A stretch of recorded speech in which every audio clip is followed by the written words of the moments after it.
Hello दोस्तों, मैं अजीत आपके सामने लेकर आया हूँ एक ऐसे शख्स की कहानी जिसने हॉलीवुड मूवी में तहलका मचा के रखा। आप लोगों ने सुना होगा, देखा होगा रॉकी मूवी। रॉकी मूवी, जी हाँ, मैं उनके हीरो सिल्वेस्टर स्टैलोन की बात कर रहा हूँ। सिल्वेस्टर स्टैलोन का नाम हॉलीवुड की मूवी के टॉप एक्टर्स में लिया जाता है, नाम उनका। लेकिन आइए जानते हैं उनकी कहानी। उनके अगर अर्ली डेज में अगर हम लोग जाएं तो वो बहुत स्ट्रगलिंग हीरो थे और बहुत स्ट्रगल कर रहे थे हॉलीवुड में अपनी पहचान बनाने के लिए। एक समय ऐसा भी था कि वो इतने ब्रोक थे कि अपने वाइफ के जेवर तक उन्होंने चुरा कर बेच दिया था। उनको होमलेस होना पड़ा। 3 दिन तक वो न्यूयॉर्क बस स्टैंड में अपना रात बिताया उन्होंने। कितनी बार खाना नहीं खाया। उनके पास पैसे देने, रेंट देने के लिए पैसे नहीं थे उनके पास, राइट। उनके लाइफ का वो बताते हैं, लाइफ का उनके सबसे लोएस्ट पॉइंट तब आया जब उनका एक बहुत प्यारा सा डॉग था। उस डॉग को एक शराब के दुकान के आगे एक स्ट्रेंजर को उनको बेचना पड़ा, सिर्फ मात्र $25 में। $25 में उसने स्ट्रेंजर को देकर रोते रोते वहां से निकल गए वो।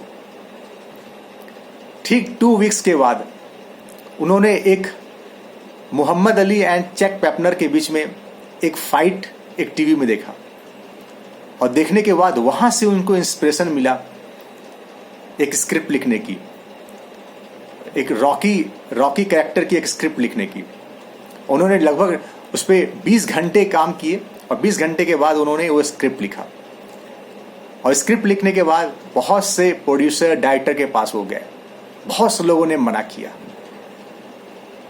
एक स्टूडियो ने उस पर हाँ भरा और बोला कि ठीक है, मैं तुम्हारे ये स्क्रिप्ट मुझे दे दो, इसके बदले में मैं तुम्हें मनी देता हूँ। और उसने ऑफर किया $1,25,000 में कि वो स्क्रिप्ट खरीदने को तैयार हो गया। लेकिन सिल्वेस्टर स्टैलोन की एक शर्त थी कि जो स्क्रिप्ट लेगा, जो ये मूवी बनाएगा, उसमें रॉकी का किरदार मैं निभाऊंगा। उस स्टूडियो को ये पसंद नहीं था। उसने बोला कि नहीं, मैं ये स्क्रिप्ट लूंगा आपसे, लेकिन मैं हीरो, इसमें जाने माने हीरो को रखूंगा। उसने बोला नहीं, और वो रिफ्यूज करके फिर वो चला आया। कुछ दिन के बाद फिर से उसका फोन आता है स्टूडियो वाले का, और फिर से उसको ऑफर दिया जाता है कि $2.5 लाख में ये बेच दो स्क्रिप्ट, तुम्हारे स्क्रिप्ट में जान है, ये 2.5 लाख में डबल पैसे दे रहा हूं। फिर उसने दोहराया, मैं आपको स्क्रिप्ट देने को तैयार हूं, लेकिन मेरी शर्त अभी भी वही है, इसमें हीरो मैं ही रहूंगा। फिर उसने मना कर दिया, बोला कि मैं आपको नहीं ले सकता, आपका लुक्स जो है वो फिट नहीं बैठ रहा, डजंट सूट्स, और आप फिट नहीं बैठोगे। उसने बोला कोई बात नहीं, जो भी ये स्क्रिप्ट लेगा, लेकिन उसको हीरो मुझे ही लेना पड़ेगा। फिर से वो रिफ्यूजल के स्टेट में आ गया। फिर कुछ दिन के बाद फिर से फोन आता है, बोलता है $3.5 लाख में मैं तुम्हें दे रहा हूं, अब ये दे दो, अब इससे आगे कोई डील नहीं होगी। बोला कोई बात नहीं, हीरो तो मैं ही रहूंगा इसमें, अगर आपको पसंद है तो आप स्क्रिप्ट ले सकते हो।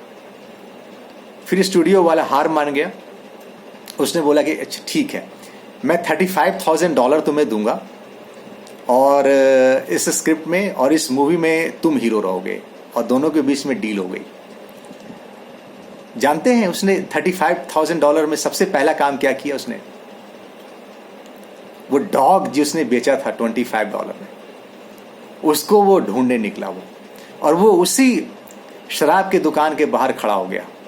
वो स्ट्रेंजर का इंतजार, 3 दिन तक वो स्ट्रेंजर का इंतजार किया कि शायद वो स्ट्रेंजर आ जाए। तीसरे दिन वो स्ट्रेंजर उसी डॉग के साथ फिर से वो शराब खरीदने के लिए वहां पर पहुंचा।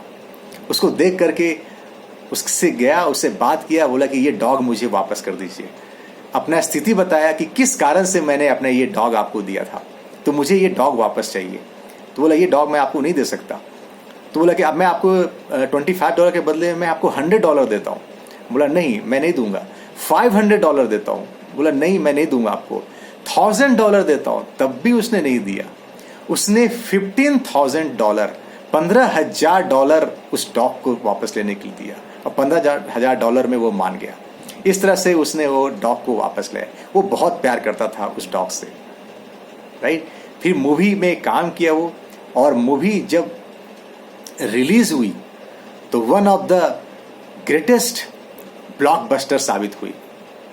इस फिल्म को ऑस्कर के कितने प्राइज मिले, बेस्ट मूवी का खिताब मिला उसको, बेस्ट डायरेक्शन का खिताब मिला, बेस्ट फिल्म एडिटिंग का खिताब मिला। इनफैक्ट सिल्वेस्टर स्टैलोन को नॉमिनेट किया गया बेस्ट एक्टर के लिए भी, राइट। ये उनकी कहानी थी। ऐसे हम लोग में से बहुत सारे ऐसे लोग होंगे जिनकी कहानी कुछ इस तरह से मिलती जुलती होगी। हम में से भी ऐसे बहुत सारे लोग होंगे जो ब्रोक होंगे, टूटे हुए होंगे, जिन्होंने कोई सपना देख रखा होगा, सपने पे काम करना चाहते हैं, लेकिन स्थिति अभी जवाब दे रही है, उनको बता रही है कि तुम मूव हो जाओ। लोग उसको ताने दे रहे हैं, लोग उस पर विश्वास नहीं कर रहे हैं, उसको हारा हुआ माना घोषित किया जा रहा है। लेकिन जैसे सिल्वेस्टर स्टैलोन ने अपनी होप नहीं छोड़ी, अपनी ड्रीम नहीं छोड़ी, चाहे कुछ भी हो गया। हो सकता है हम में से भी बहुत लोगों को स्लीपलेस नाइट गुजारनी पड़े, हम लोग को भी बहुत सारे हो सकता है कि ऐसे काम करने पड़े जो शायद हम उसके लिए ना बने हो। फिर भी हम में से ही बहुत सारे ऐसे लोग होते हैं कि नहीं, वो ड्रीम अलाइव करके रखते हैं। ड्रीम है तो हम हैं। जिसके बोला जाता है ना, जिसके ड्रीम मर जाते हैं वो मर तो बहुत पहले जाता है, सिर्फ जलाया या दफनाया बाद में जाता है, राइट। बहुत सारे लोग होंगे जो आपको हेल्प नहीं करेंगे, पैसे नहीं रहेंगे आपके पास, कैसे पूरा करोगे, लेकिन रास्ते बनते जाते हैं। एक रास्ता तय करोगे दूसरा रास्ता बनेगा, दूसरा रास्ता तय करेंगे तीसरा रास्ता बनेगा, रास्ते बनते जाते हैं, बनते जाते हैं।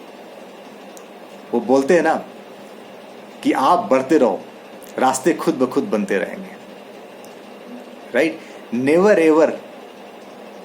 Ever leave your dream, right. So इस तरह से हम लोग ड्रीम पे काम करते हैं, क्योंकि हम लोग इस धरती पे आए हैं। अगर एक ड्रीम देखा है, सपना देखा है, छोड़ना नहीं चाहिए। क्या हुआ अगर स्ट्रगल किया, स्ट्रगल के बाद जो विक्ट्री आती है ना, उसका एक अलग ही मजा आता है। क्योंकि विक्ट्री अगर आसानी से मिल जाती, अगर ड्रीम आपके जो कुछ एक ऐसा ड्रीम जिसको आप पाना चाहते हो, जो आपके लिए बहुत मायने रखता है, अगर वो आसानी से मिल जाए तो वो ड्रीम नहीं है, फिर तो वो बहुत छोटी सी भी ड्रीम होगी जो बहुत आसानी से मिल जाए, राइट। बहुत पसीने के बाद, बहुत मेहनत के बाद, बहुत स्ट्रगल के बाद, जब आप पीछे स्ट्रगल करोगे, देखोगे कैसी रही आपकी कहानी, तो वो विक्ट्री का मजा आएगा। अब तक दुनिया आपको सैल्यूट करेगी। हाँ, जब गॉड ने आपको पृथ्वी पर भेजा है तो जा बंदे, जब वो फिर से गॉड के पास जाएंगे, बोला कि जी कर आया, जी मैं जी कर आया, अपने सपने पूरा करके आया, शाबाश। वो भी गॉड भी शाबाश देगा। Keep it up. Thank you very much.